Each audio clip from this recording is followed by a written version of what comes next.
Hello, everyone, and welcome to Quality Insights Lunch and Learn session for healthcare professionals.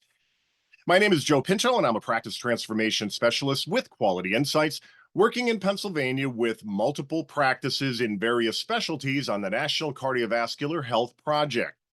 Our topic for discussion today will be navigating the path to wellness, team-based strategies for hypertension control. We're going to provide a brief overview of hypertension and discuss the referral process to lifestyle change programs and support services. We will also have a panel discussion with guest panel experts from the Pennsylvania Pharmacist Care Network, or PPCN, to discuss how pharmacists are part of the care team and support services that they can provide, such as medication adherence, at-home blood pressure monitoring programming, and support for social determinants of health. We will also hear from the Harrisburg area YMCA's Center for Healthy Living about the YMCA's blood pressure self-monitoring programs in Pennsylvania. BPSM is a 4-month evidence-based lifestyle change program that encourages participants to self-manage their blood pressure. And we will be posting links to available resources throughout today's session in the chat, as well as to help you implement the strategies that we discussed today in your practice.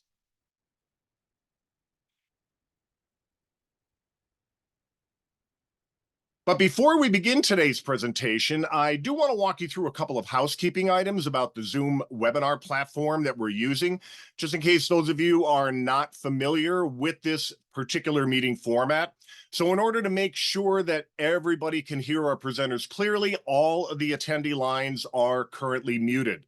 We do, however, invite you to encourage and ask questions at any point during today's presentation, and you don't need to wait until the end of the session to ask your questions. When you do have a question, just drop it into the chat box, and then a copy of the slides will also be presented. The slide deck, they will be emailed out to all of the attendees after the conclusion of today's live session. But first, a quick overview of Quality Insights and who we are. Since our founding in 1973, our mission statement is simple. It's to improve health and healthcare. We strive to be a change agent, trusted partner, and an integrator of information, ideas, and practices among local organizations, collaborating to improve care. Now, this is a high-level overview of evidence-based information related to cardiovascular health. It's meant to be and promote and improve the organizational quality improvement efforts. We're going to highlight today the 3 A's. That's awareness, assessment, and action. And we're going to discuss many tools and resources available through the Quality Insights website. But please note that the guidelines and recommendations that we referenced here today will be used along with physician and clinician judgment and are based on individual patients' unique needs and circumstances. Now, awareness refers to applying evidence-based blood pressure lowering recommendations that include lifestyle interventions, and it's critical in controlling hypertension. The Surgeon General's call to action to control hypertension, released in October of 2020, seeks to avert the negative health effects of hypertension by identifying evidence-based interventions that can be implemented, adapted, and expanded in diverse settings across the United States. The call to action outlines 3 goals to improve hypertension control across the nation. And each of these goals is supported by strategies to achieve an access. The aim is to communicate that blood pressure control is the goal. Now, nationally, only about 1 in 4 adults, that's 24%, have hypertension that is under control. There are factors that contribute to increased risk for cardiovascular disease in adults with hypertension, and that includes smoking, diabetes, excessive weight, low fitness, and an unhealthy diet and dyslipidemia. According to the Pennsylvania Department of Health, nearly 1 in 3 adults in the Commonwealth have high blood pressure. And for adults aged 45 without hypertension, the 40-year risk for developing hypertension is highest among the African American and Hispanic populations.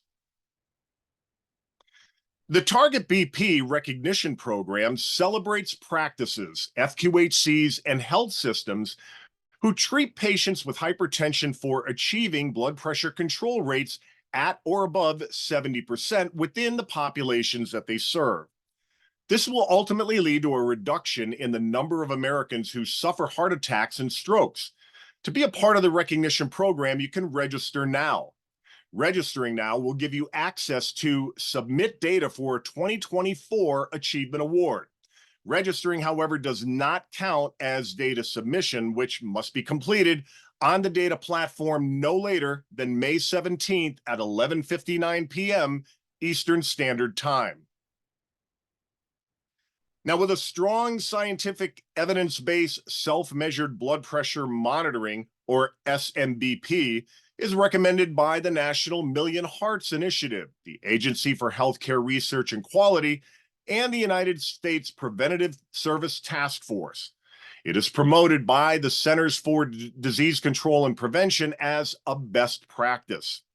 It's been shown in multiple studies to effectively promote statistically significant decreases in systolic and diastolic blood pressure, particularly when combined with clinical support and team-based care. The second edition of the Hypertension Control Change Package was released in 2020 with new clinical guidelines, resources, and quality improvement initiatives for hypertension management, such as the promotion of SMBP with clinical support. That leads us to the Million Hearts Hypertension Champion recognition. Quality Insights provides virtual and on-site technical assistance to health systems, FQHCs, and practices that aim to improve cardiovascular health in their patient populations. This includes supporting the National Million Hearts Initiative. The National Million Hearts Initiative was launched in 2012 by the Department of Health and Human Services.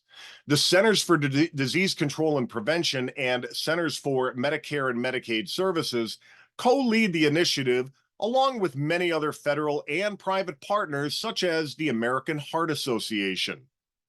Million Hearts is actively redoubling its efforts to engage and equip partners and stakeholders nationwide to reach or exceed aggressive goals that will improve cardiovascular health and care for all Americans.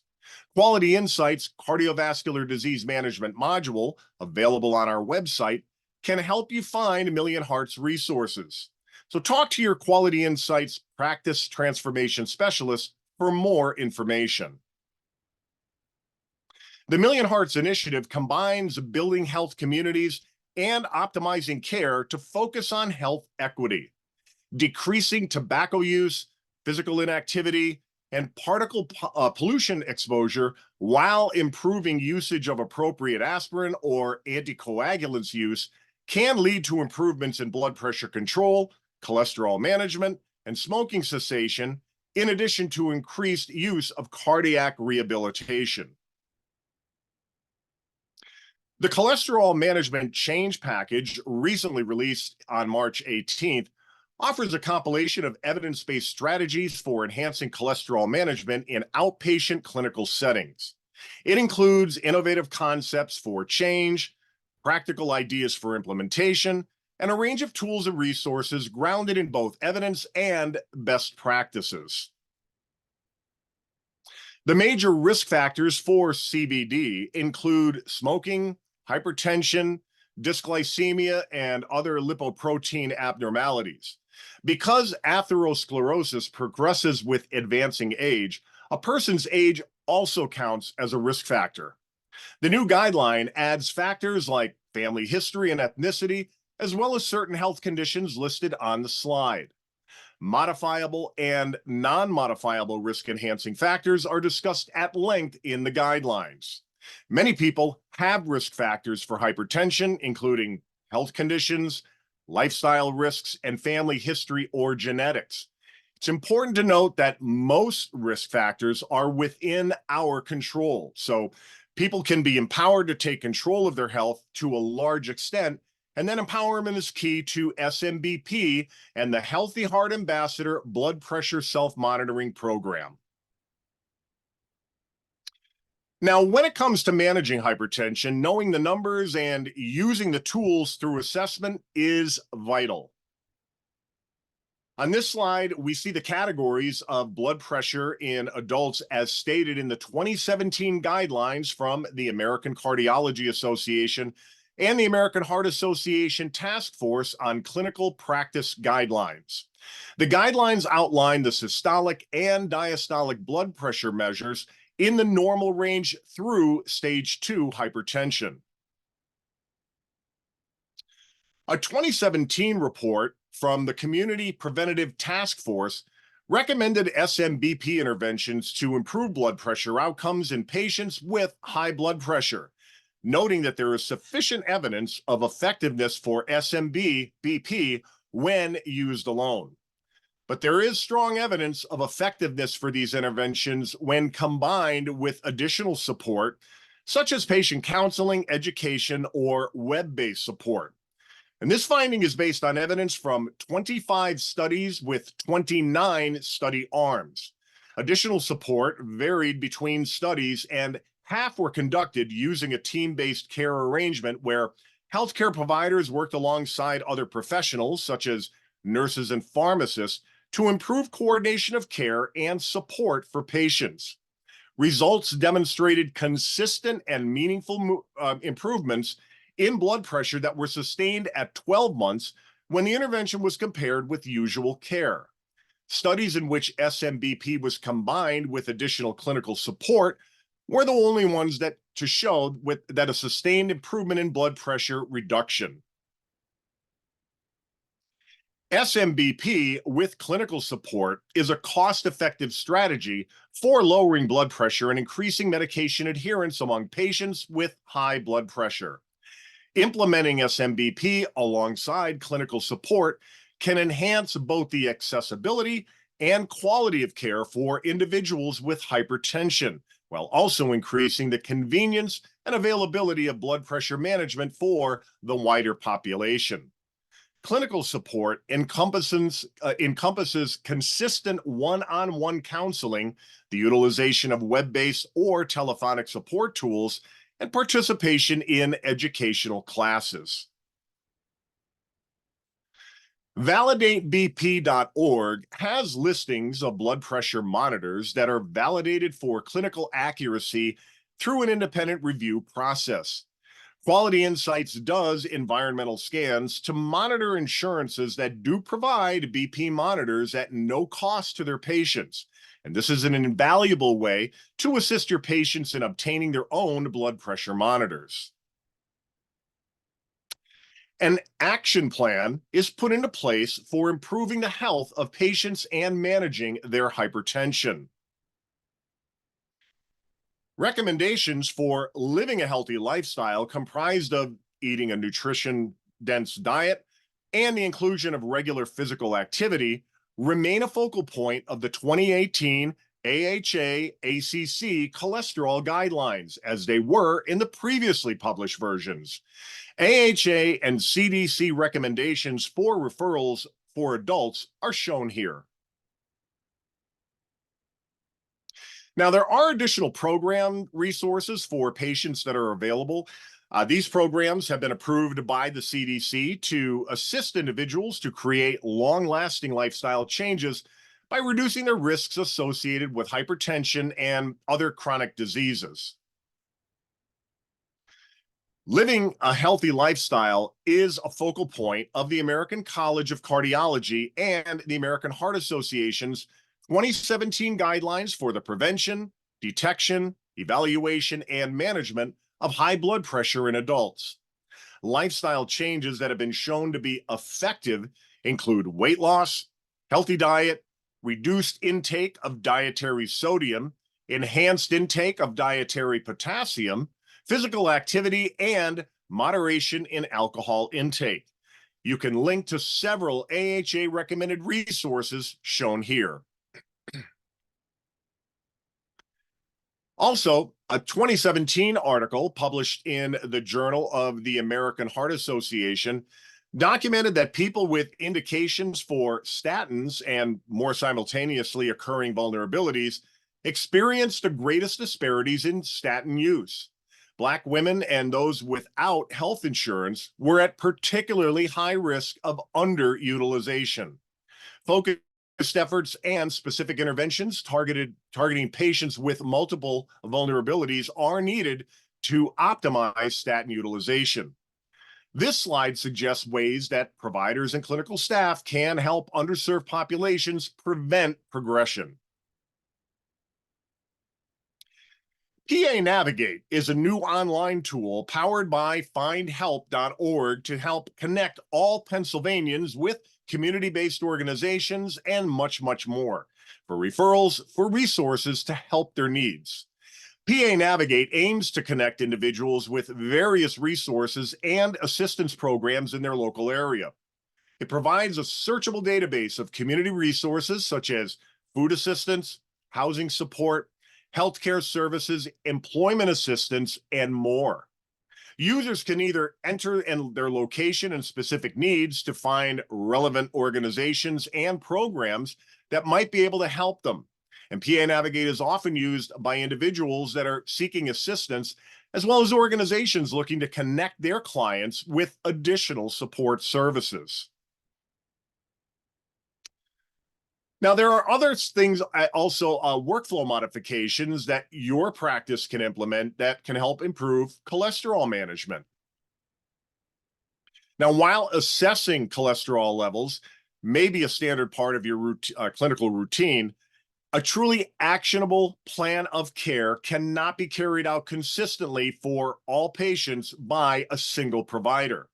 Your Quality Insights Practice Transformation Specialist is equipped to assist you in asking the important questions necessary to identify workflow process gaps and also offer creative solutions to help you more accurately identify opportunities to engage your care team.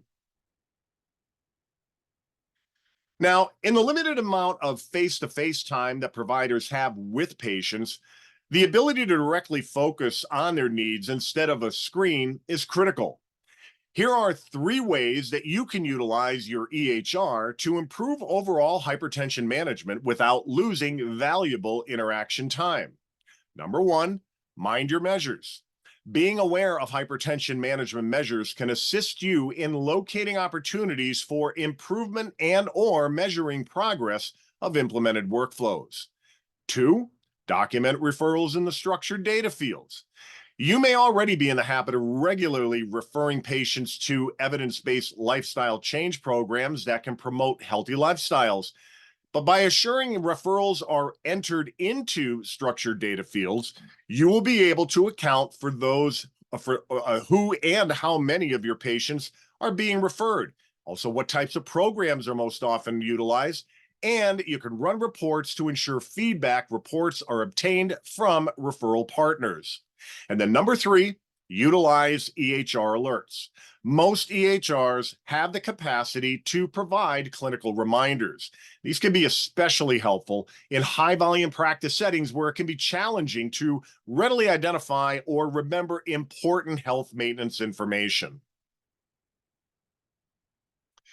Now, workflow modifications that are tied to actions through their EHR can include running a registry report of patients with hypertension, assess EHR capability to run reports for clinical quality measures, adding race and ethnicity notes, and also add and develop and implement structured data fields, track lifestyle change program referrals, and ensure feedback is received. These modifications also include protocol and workflow actions, such as using the ACC top 10 take-home messages to reduce the risk of ASCVD using the ACC ASCVD Risk Estimator Plus tool and evaluating a patient's medication adherence and efficacy. There are also modifications for practice and clinical staff actions that include assigning a hypertension champion, develop a protocol for hypertension management, implement a team-based care management plan for high blood pressure, download the ACC ASCVD risk test and make it available through the EHR, and also promote lifestyle change program offerings and referrals. And then finally, workflow modifications also include actions that provide education to patients, such as encouraging heart-healthy lifestyles that include physical activity, weight reduction and maintenance, smoking cessation, and controlling blood pressure and diabetes, but also to promote lifestyle improvement using American Heart Association and CDC-approved resources and referral sources. And so to wrap it up, the presentation portion of today's session, we reviewed the various evidence-based information available for addressing cardiovascular health and cholesterol management, also the specific factors that lead to high cholesterol. We also covered the actions that lead to improving cardiovascular health and overall cholesterol management, the importance of lifestyle change programs and how referring patients to these programs is essential to addressing health disparities, especially in underserved populations. And we reviewed how certain recommended workflow modifications, protocols, and actions are used to help improve patient outcomes. So now to explain how these actions, recommendations, and guidelines are implemented in the practice setting, we have invited a panel of experts to join us today from the Pennsylvania Pharmacist Care Network, also known as PPCN, and the Harrisburg Area YMCA to talk more about navigating the path to wellness using team-based strategies for controlling hypertension. So allow me now to introduce the guest panelists joining us today from PPCN and the Harrisburg Area YMCA. Stephanie Harriman McGrath, Doctor of Pharmacy, is the Executive Director of the Pennsylvania Pharmacist Care Network. Through this role, she supports the growth of a clinically integrated pharmacy network and engages stakeholders such as health plans to build sustainable value-based care models for community pharmacy care. Dr. McGrath is also Director of Community Partnerships and adjunct clinical instructor with the University of Pittsburgh School of Pharmacy. Through this role, she works with students and postgraduate trainees to advance community pharmacy practice in Pennsylvania. Kelsey Hake, Doctor of Pharmacy, serves as the Director of Engagement for the Pennsylvania Pharmacist Care Network. In the role, Kelsey directly supports member community pharmacies with the implementation and provision of enhanced patient care services. Dr. Hake also serves as a senior program manager at the University of Pittsburgh School of Pharmacy. Through this work at the university, she collaborates in partnership with students, postgraduate trainees, faculty, and staff to execute research, quality improvement, practice development, and grant initiatives aimed to transform community pharmacy practice. So welcome to today's Lunch and Learn session, Stephanie and Kelsey. And with that, I'll turn things over to you for your presentation. Thank you so much, Joe, and good afternoon, everyone. Kelsey and I so appreciate the opportunity to share some of our great work of our pharmacy members with you all, and truly appreciate the opportunity to partner with Quality Insights as well through some of this work. So we are here today to talk with you about how we've been able to leverage community pharmacy partnerships to improve patient care, specifically around hypertension and cardiovascular disease.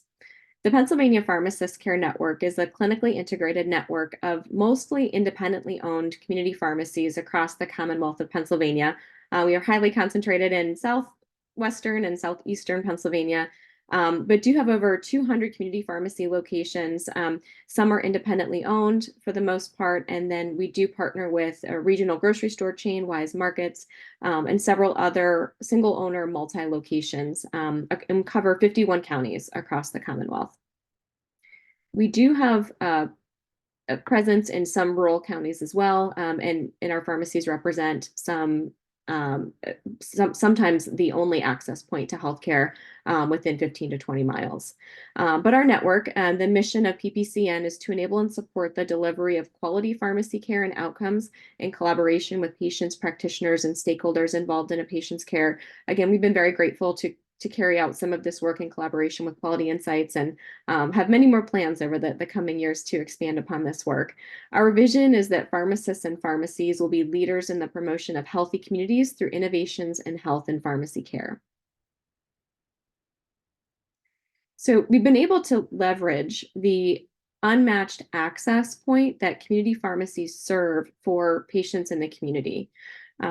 It's been shown that data represented here on the slide comes from a Medicaid population in North Carolina, that patients visit their community pharmacy 35 times a year, 10 times more than they visit their primary care provider. Again, not to replace any of the care that primary care providers offer, but to offer additional touch points to patients. We all know that monitoring, assessing and monitoring and managing chronic disease is a longitudinal approach and requires a longitudinal approach and requires care collaboration. So community pharmacies are poised to provide longitudinal patient care services. They're accessible, open, long hours during the day, on the weekends, and interact very directly with the patients in the communities that they serve. Community pharmacies can also serve as care extenders of the care team, ensure care coordination between the pharmacy, the patient's primary care provider, the health plan, and other stakeholders that are involved in a patient's care. The model of care that our pharmacists provide is based on the pharmacist patient care process, which is taught in all schools of pharmacy. This is a part of pharmacy school accreditation standards, and a very standardized approach for how pharmacists approach assessing, acting, and following up with patients to help them manage their chronic disease. Always involves a touch point and care coordination and collaboration with other healthcare professionals as appropriate. And very important also that it's not one and done care. It's longitudinal. It's a very cyclical process, and follow-up is absolutely critical to ensure to help not just identify problems, but to work to resolve those problems over time. The crux of that care that's provided is all documented as well through the pharmacist e-care plan, which can be shared with healthcare providers, and also used as an important measure of quality assurance. Our pharmacists provide a large and growing, almost by the day, number of services to help meet patients' healthcare-related needs. We currently have active programs in partnership with multiple health plans where our pharmacists are providing monthly hypertension assessment and monitoring services, monthly diabetes assessment and monitoring services, as well as asthma and COPD. Our pharmacists are also providing social determinants of health screenings and referrals, actually using the Find Help platform, which Joe described, and works really, really nicely. We have lots of great success stories, which Kelsey will cover shortly. Our pharmacists also offer a number of services to focus on medication adherence, and to support medication adherence to the proper medication regimen, including medication synchronization, which is a process of organizing all chronic medications to be filled on the same day every month in partnership with the other healthcare providers and prescribers for those medications. Medication adherence packaging to help a patient take the medications at the right time of day, and medication reconciliation to ensure that it's the right medication, especially after hospital discharge. Our pharmacists also, to support adherence, offer home hand delivery and home visits, so going to the patient's home to provide some of these services as well. So I'll now turn it over to Dr. Kelsey Hake to describe some of the very specific services and programs that we have in place.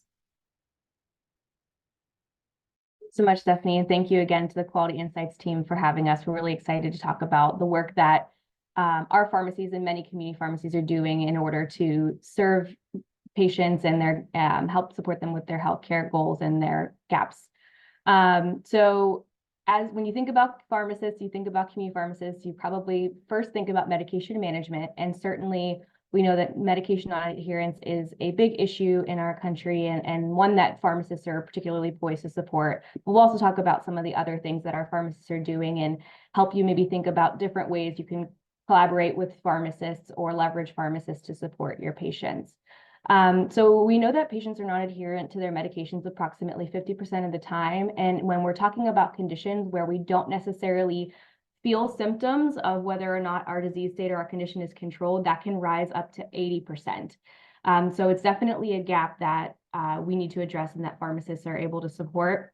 Medication non-adherence can lead to poor health outcomes, increasing healthcare service utilization and overall healthcare costs. And sometimes that healthcare cost can lead to the tune of between $100 and $300 billion of avoidable healthcare costs in the United States annually. So we recognize that this is a pain point and something that pharmacists certainly can support. And you'll see on the next slide some of the different types of adherence strategies that community pharmacies can support and provide to their patients. So Stephanie mentioned medication synchronization, which again is the opportunity for pharmacies to align refilling medication, all of the patient's medications on the same day each month. And that also can entail an opportunity to check in with the patient ahead of those refills to say, how have things been going? Have you been to the hospital since we last filled your medications? Have you been to the doctor since we last filled these medications? Are there any medication changes, any dose adjustments, any medications that have been discontinued?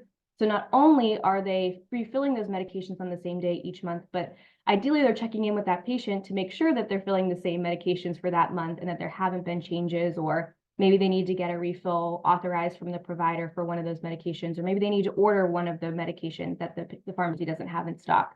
So it's a great opportunity to kind of pull all that information together. And then it's easier for the patient. They make one trip to the pharmacy. They have that pharmacy team doing a deep dive into each of those medications to ensure that they are still the same medications the patient is taking.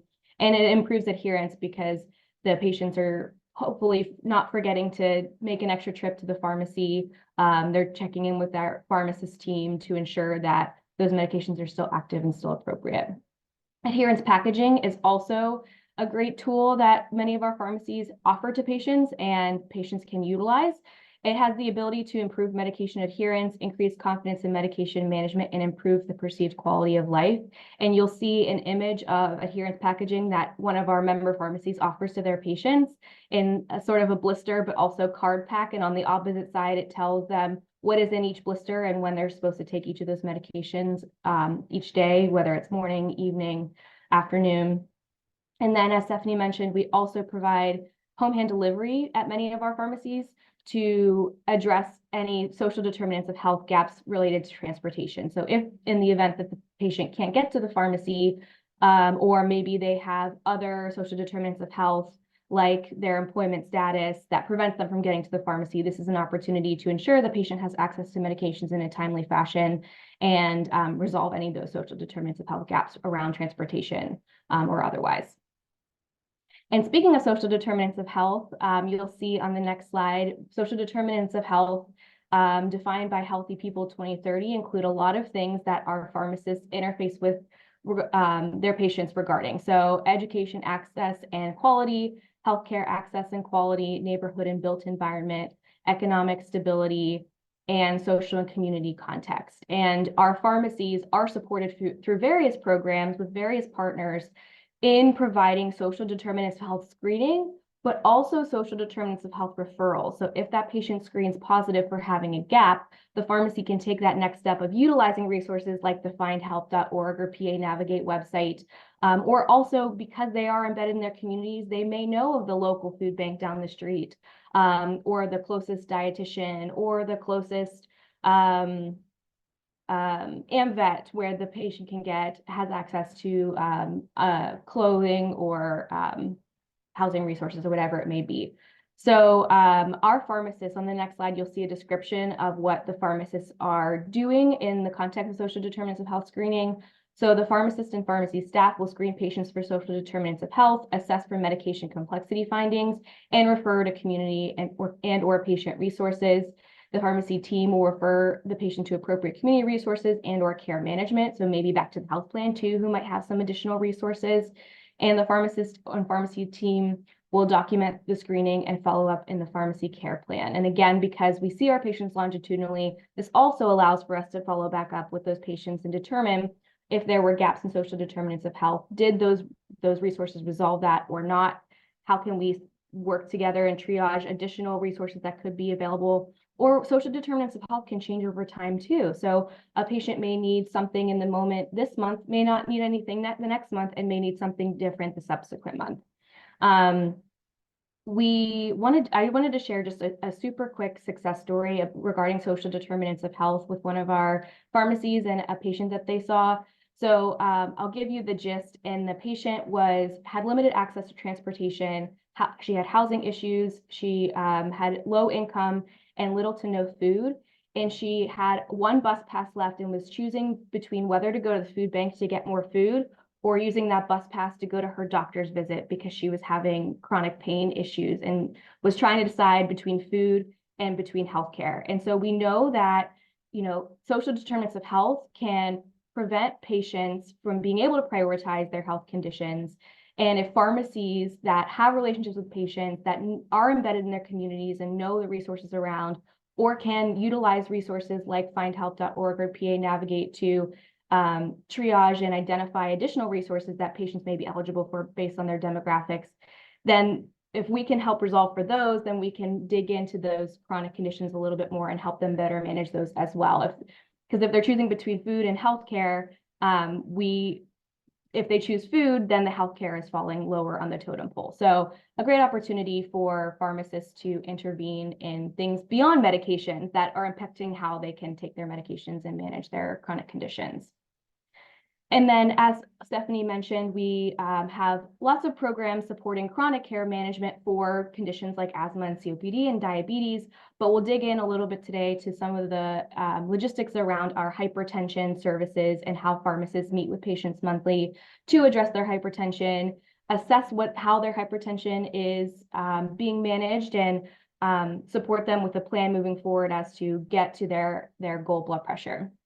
So often we have payer programs in partnership with some Medicaid entities, and we in particular have some programs that support Medicaid patients that have a hypertension diagnosis and are eligible for those monthly hypertension services that are including but not limited to blood pressure screenings and follow-up. So either the pharmacy manually taking a blood pressure within the pharmacy, or setting the patient up with a home blood pressure monitor, getting that covered through their insurance, getting that to the patient and checking in with them on their home values to see how things are going with their blood pressure management and be able to make an assessment as to whether or not that's controlled and what they could do moving forward. Medication adherence support, assessment of safety and efficacy of their current hypertension medications, and assistance, as I mentioned, with acquisition and education about those home blood pressure monitors, care coordination with our healthcare team members, making sure that they're closing that loop and sharing that information back with the providers in the event that the blood pressure is uncontrolled and there could be opportunities to work together to improve that blood pressure control. And then lifestyle modification and education, including diet, exercise, tobacco cessation, and other things to provide wraparound support. So thank you so much again for your time and attention and learning about how partnering with community pharmacies and leveraging community pharmacies can help patients with multiple facets of blood pressure management. And so if you're interested in following us on social media or learning more about us, you can scan this QR code with your phone. It'll take you to our PPCN website. It'll take you to a pharmacy finder if you're looking to find where the closest PPCN pharmacy is to you, and as well as our social media accounts. And here are some of our resources and citations. And again, thank you for the opportunity for Stephanie and I to join you. We will happily take your questions at the end of the panel. So please feel free to type those into the question and answer box or the chat, and we'll be sure to address those. All right. Thank you very much, Stephanie and Kelsey, for that great presentation and invaluable information that you provided. And of course, we're going to be talking to both of you again shortly during the roundtable panelist discussion a little bit later in the session. Next up, we have Amy Jacobs. Amy started with the Harrisburg Area YMCA Center for Healthy Living in February of 2018. She's currently the Associate Executive Director for the center. Amy oversees the Evidence-Based Health Intervention, or EBHI, programs that the center and staff team facilitate within the central Pennsylvania communities. Additionally, the Center for Healthy Living team travels statewide to provide resources to Pennsylvanians through other initiatives related to healthcare coverage with Penny and homelessness outreach. One of the EBHI programs is the YMCA's blood pressure self-monitoring program, which focuses on helping individuals diagnosed with high blood pressure reclaim their health and well-being. Additionally, as a certified community health worker, she sits on various committees and boards regarding the overall health and well-being of Pennsylvanians, including the Pennsylvania Cancer Coalition. Before being employed with the YMCA, Amy was a social worker with Dauphin County, focusing on the mental health and criminal justice systems. She attended Pennsylvania State University, where she earned her Bachelor of Science in Sociology and Criminology.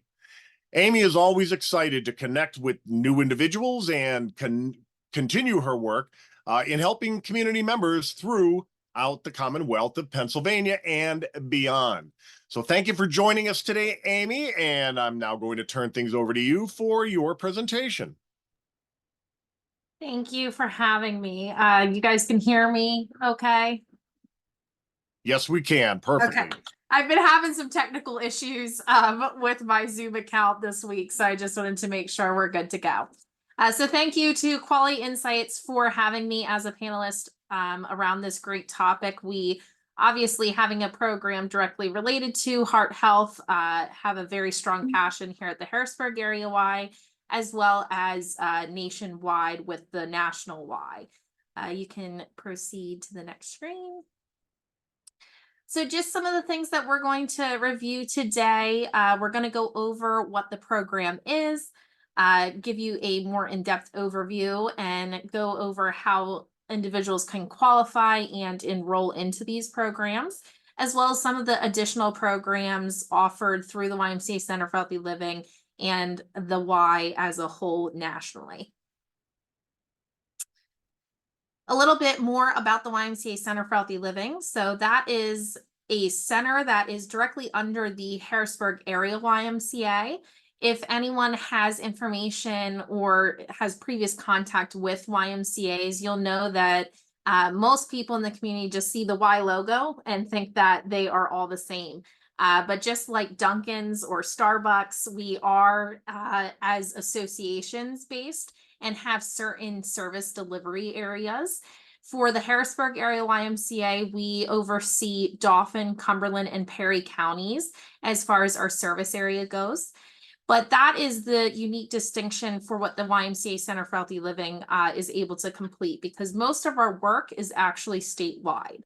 So I oversee a staff team located in Harrisburg, Pennsylvania. The center was established back in 2016 as a way to approach community health initiatives through the National YMCA. We focus on these programs being facilitated out in our service area in our communities, but then we also mentor other YMCA associations nationwide and statewide through training, delivery options, as well as helping mentor them in bringing on the programs at their Y. The vision of the center is to provide those evidence-based programs within Pennsylvania communities to help educate individuals on healthy habits in order to prevent chronic health conditions and help manage those conditions as well. So the blood pressure self-monitoring program, what is it and how can you enroll? That's what we're going to get into now. It is an evidence-based program offered to those that are adults, meaning 18 years of age or older, living with high blood pressure. This program has been around since 2005. And the main purpose and goal is to help adults with hypertension lower and manage their blood pressure condition. They're also going to receive support from trained Healthy Heart ambassadors for the duration of a 4-month-long program. As far as qualification standards go, so you probably could infer this from the last slide, but adults meaning 18 years of age or older. And the main thing to know is that even though these have the Y logo attached as YMCA programs, they are open to all community members. So there is no need to actually be a Y member. People can participate that are non-members. Additionally, these programs have no cost to the participant. And as long as they meet the individual program requirements, like for this one being 18 years of age or older and having a diagnosis of high blood pressure, they are able to qualify. Memberships are included for the duration of this program, meaning that they are able to utilize YMCA facilities outside of program hours. The blood pressure self-monitoring, it's actually it's a 4-month program, so that's a typo there. And it has 2 personalized consultations per month. So each month they are meeting what I like to refer to as 5 benchmarks. Those 5 benchmarks include coming in for those 2 personalized consultations per month, but then also attending 2 consultations that are self-monitoring, meaning they're in their own home taking their blood pressure twice a month at the very least. Most participants end up taking it more. And then there is a nutrition component also involved. So each month there's 5 benchmarks at the very least that participants will complete. There are daytime and evening classes available, and there are different models of this program as far as delivery standards go. We have the ability to have one-on-one delivery as well as group delivery. By being a participant in the program, there are blood pressure cuffs available to each participant, as well as those monthly nutrition seminars, cooking classes and grocery tours involved. And then they get the 3-month YMCA adult membership after completing the first month and meeting all those benchmarks. It's facilitated by YMCA certified instructors, meaning that the Healthy Heart ambassadors have gone through extensive training in order to provide that knowledge base and skill set back to the community members and participants. How to enroll. So no matter where you're at, if you give us a call as the hub, we're able to find that closest location to the community member to have them participate in the program at any Y. Additionally, if you are someone that is a community-based organization or healthcare provider or social worker, patient navigator, etc., you can actually complete a referral form and send it to us, and then we will take it from there and follow up with that interested participant and get them enrolled at that closest location for them. Just remembering that it does require a diagnosis of high blood pressure. Even though we say it requires a diagnosis of high blood pressure, we are not having any doctor sign off that they are a person with high blood pressure, because we do understand that the formal diagnosis can take some time and monitoring with a healthcare professional. So as long as that healthcare professional has had a conversation and or they're monitoring high blood pressure as a condition with that patient, we would accept them into the program. So speaking on the additional programs at the YMCA Center for Healthy Living, we do have other programs that approach other conditions. As you can see, the YMCA's diabetes prevention program, this one is tackling pre-diabetes. So it is actually a program completely geared towards preventing the diagnosis of type 2 diabetes. It is an extensive program in that it is a year long of a duration of a program. It goes 16 weeks weekly meeting for 1-hour sessions, and then it goes to bi-weekly and then monthly to finish out that year. The goals of that program are to be able to work up to 150 minutes or more of physical activity and to lose 7% of your total body weight. That program of the diabetes prevention model has a lot of coinciding people with high blood pressure. So we see a lot of people enrolling in both of those programs if they came to us for high blood pressure. Same goes for the next one with Live Strong at the YMCA. This program is geared towards helping cancer survivors reclaim their health and well-being following a cancer diagnosis, meaning that in order to qualify for this program, they have to be 18 years of age or older and have had a cancer diagnosis at some point in their life.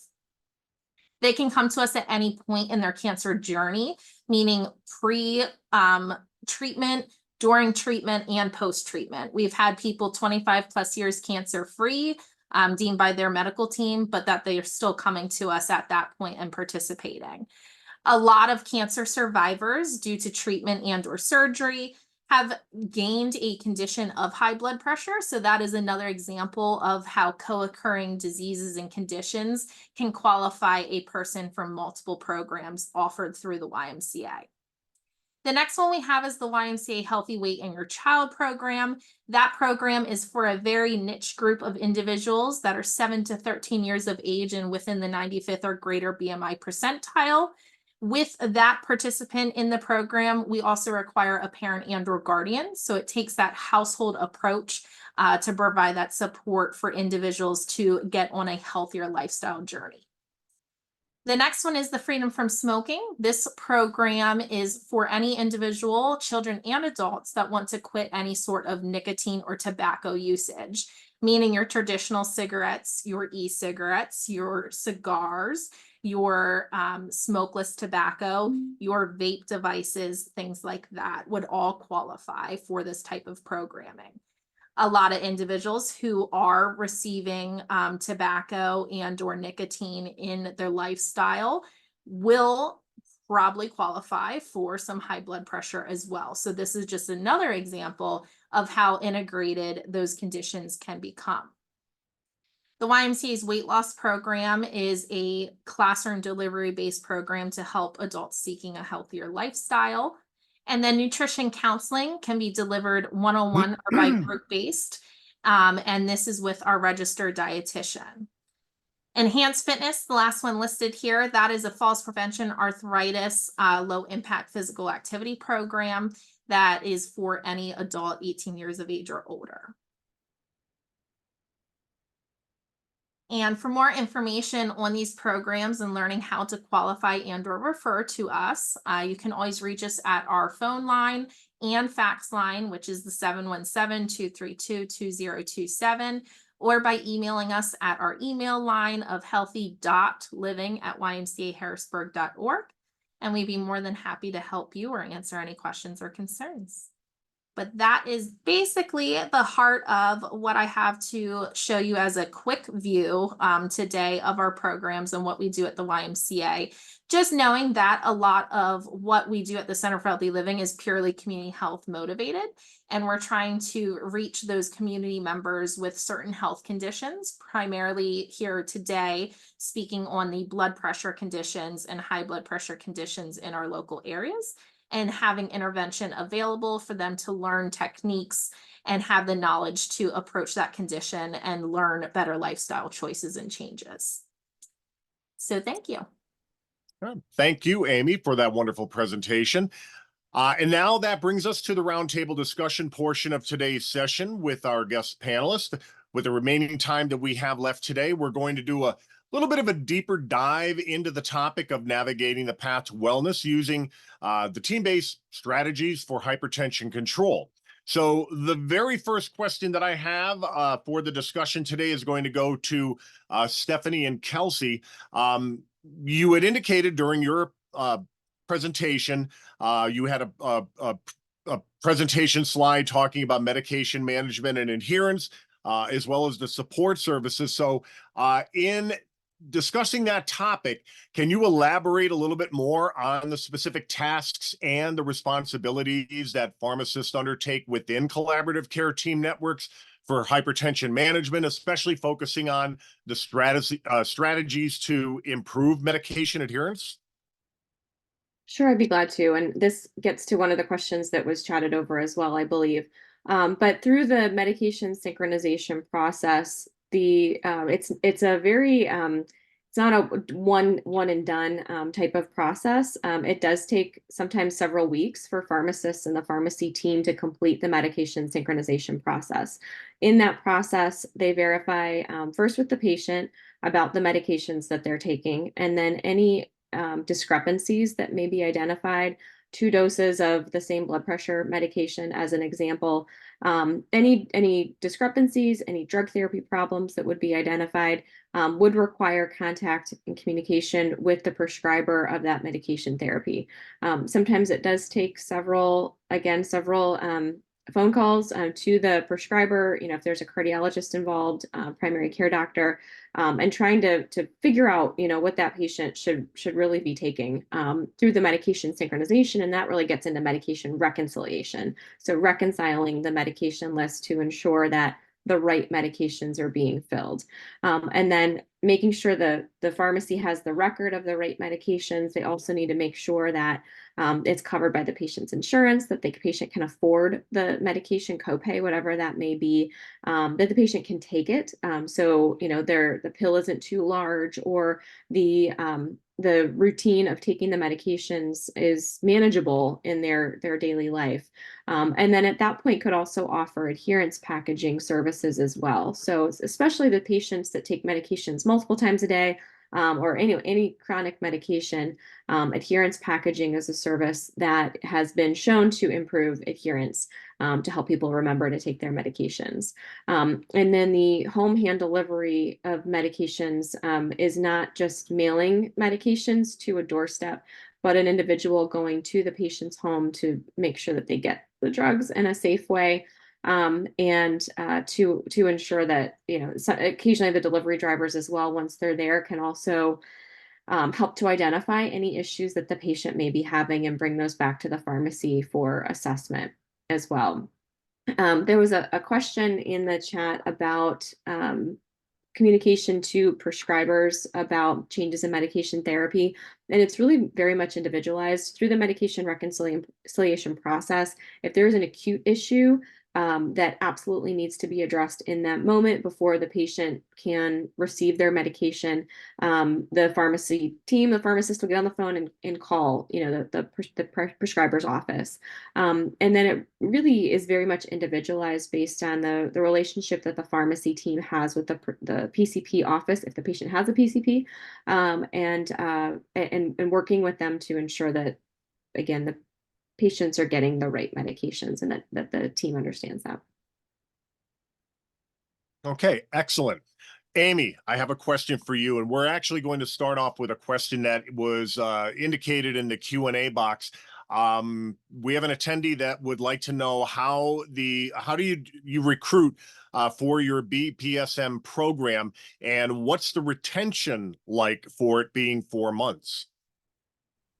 Absolutely. So we are able to recruit from this program via various different pathways. One of which is we have intake specialists that go out and meet with our healthcare providers to ensure that we have a relationship and have bidirectional communication and referral pathways set up with our healthcare providers.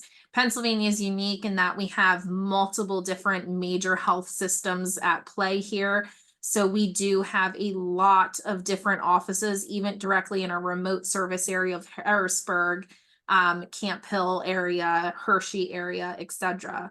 So they are busy getting referrals from those healthcare providers. That's one route.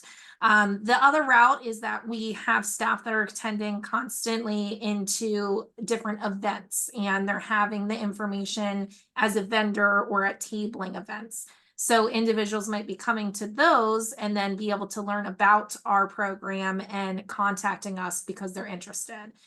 We obviously are able to reach into our membership base of current members, and we do tabling at our branches, as well as being part of many coalitions and attending different events and discussions and meetings similar to this to spread the word about the program. So as far as being able to get people into and referred to the program, we're doing everything that we can on different pathways to make individuals, number one, aware that the Y does this type of work and that we have a hand in community health. But then we are also setting up those referral pathways and having a staff member dedicated to receiving any general inquiries via our phone line and our email lines. And then as far as retention goes, part of the enrollment process is completing a readiness assessment. Depending on the process and how an individual would go through that readiness assessment is if they're actually going to start enrollment into the program and become an active participant. This is what is able to help us weed out anyone that might not retain for the four months of the program. And that's where we're able to have a pretty high retention rate. This program in the blood pressure self-monitoring, out of our full portfolio of evidence-based health interventions, is actually the least maintenance and time required. So we go over that with everyone that's interested, and we're able to have a very good retention rate to get people completed. Things like life major altering events. I've had a participant who their son passed away. So that would be something then that we would stop that program progression, and then we would have them come back in and re-enroll. So that's stuff that, obviously is unavoidable, and we just approach it from that way to make sure that they're able to continue in the program and finish out. Okay, excellent. It looks like we do have time for one more question, and this is going to be to all three of you panelists. We do have a question in the chat. Can you please speak to how or if the blood pressure measurements are shared with the participant's prescribing clinician to ensure appropriate hypertension therapy? Yes, so we do have bidirectional communication as long as that participant is signing off for obvious HIPAA reasonings and different things like that, to give us that clearance to have that bidirectional communication. And then depending upon the participant and their amount of reports sent back to their clinician, they can either have it be monthly throughout the 4 months, or send a start to make that clinician aware that they're entering the program, halfway assessment, and then a finish assessment. But there is the ability, as long as they sign off, for us to be able to send that information back to their clinician, as well as the whole point is it's a self-monitoring program. So we're enabling them to actually have their tracking method with all those readings to then go into an appointment themselves and meet face-to-face and engage in that conversation back with their physician to better educate them and figure out what pathway they want to take in their condition. Great. Stephanie and Kelsey, do you have any last points you'd like to share while we're on the call?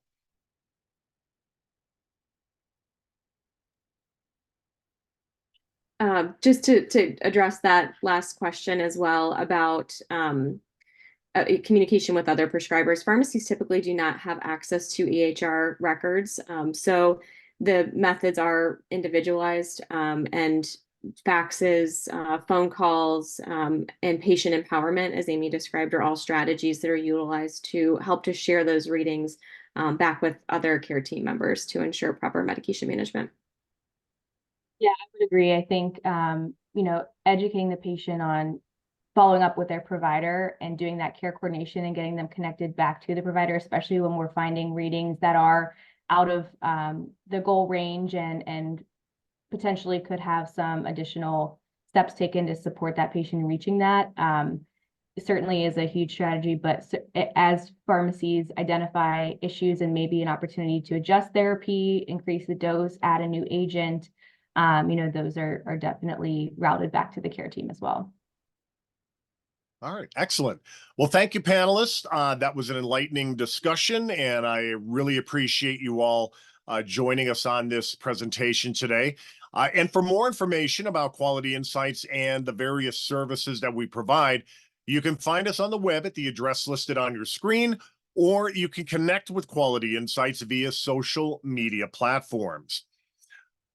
Also, please make sure that you complete the brief evaluation to provide Quality Insights with feedback about this session.